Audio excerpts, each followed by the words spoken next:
Donc mardi 15 août, quelques nouvelles, pas forcément très importantes. En fait, speech à 17h.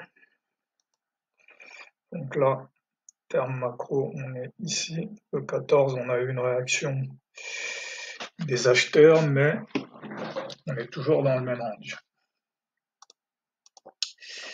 Ici, non seulement on est même dans le même range, mais on est descendu plus bas dans le range. En fait, depuis vendredi, on est dans la moitié basse du range. Donc ça, c'est une compression qui peut donner lieu à une baisse. Là, sur cette journée-là, on est revenu tester cette zone-là et là, on redescend. Donc à l'ouverture, sur cette bougie, j'aurais pu vendre, mais j'ai pas formalisé ce signal, mais j'aurais pu vendre ici, parce que là, quand même, j'ai un retest du bearish order block, clôture du fair value gap, j'aurais pu vendre. Ici, là, j'aurais dû vendre. Ici, j'aurais dû vendre ici, parce que là, maintenant, c'est très probable qu'on va aller chercher BJP. Là, maintenant, on a testé BJP. Donc là, c'est la fin. Donc là, maintenant, je m'attends plutôt à un rebond. Donc c'est ici, rebond, BJP achat. Là, hésitation. Là, j'achète. Voilà, là, il n'y a pas de souci. Je peux même rajouter ici. Là, il y a un questionnement. Parce que là, on revient tester l'order block, le fair value gap. On est plutôt dans un contexte de baisse. Donc, est-ce que ça, c'est fiable? Ça, je peux, si j'ai acheté ici et ici, j'aurais pas acheté ici. Mais si j'avais pas acheté ici et ici, j'aurais acheté ici. Là, même question. Est-ce que là, c'est un contexte où on peut faire ce genre d'ajout? J'avoue que non. C'est pas un contexte où il faut être agressif. Il n'y a rien de clair.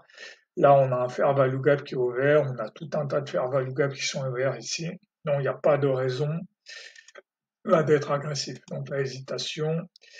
Là, pareil, même si on vient de fermer ce fair value gap, ça reste quand même léger. On a un deuxième qui est juste au-dessus. Voilà, là, on a deux fair value gap ici. Là, par contre, il faut vendre. Là, il faut vendre ici parce que là, retracement de 50%, rejet sur les fair value gap. Là, ici, pareil, il faut vendre pour au minimum le retest ici. Là, pareil, ici, je peux continuer à vendre ici. Là, pareil, hésitation, parce que est-ce que ça, maintenant, c'est un triangle descendant ou c'est un rebond? Je pense qu'au vu du fait que les fair value gap ici sont restés ouverts, rejet sur ce fair value gap, le plus probable, c'est que c'est un triangle descendant. Et vu le contexte général qui est quand même que là, on est en train de compresser à la baisse. Voilà. Donc là, pareil, ça, c'est un bear flag, du coup. Là, c'est pas un rebond. Du coup, à partir d'ici, c'est que des retracements. En fait, à partir d'ici, je suis en mode pente admis parce que je considère que là, on est dans un triangle descendant. Ce qui est confirmé, par exemple, ici.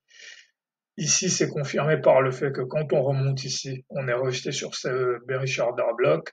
Quand on remonte ici, on est rejeté sur ce bearish order block. Donc ça tend à me montrer que on va plutôt descendre. Et voilà la clôture. Leg 1, leg 2, on descend. Donc voilà dans l'ensemble ce que ça donne. Bon, la difficulté, en fait, l'ouverture est assez facile. J'avoue que j'ai pas pris parce que c'est un setup que j'ai pas documenté, mais l'ouverture est assez facile. Après, il y a ce petit moment-là qui est un peu compliqué, cette hausse et cette baisse. Mais en fait, il faut juste voir que les fair value gap restent ouverts. Les fair value gap font résistance. Dès qu'on a une bougie verte, elle est complètement retracée pour comprendre que là, on est dans un triangle descendant. Et voilà, là, ici, on peut pas forcément faire de la vente Il faut quand même revendre soit sur les bougies vertes qui viennent retester les bearish order block. Donc, par exemple, celle-ci, celle-ci et celle-ci.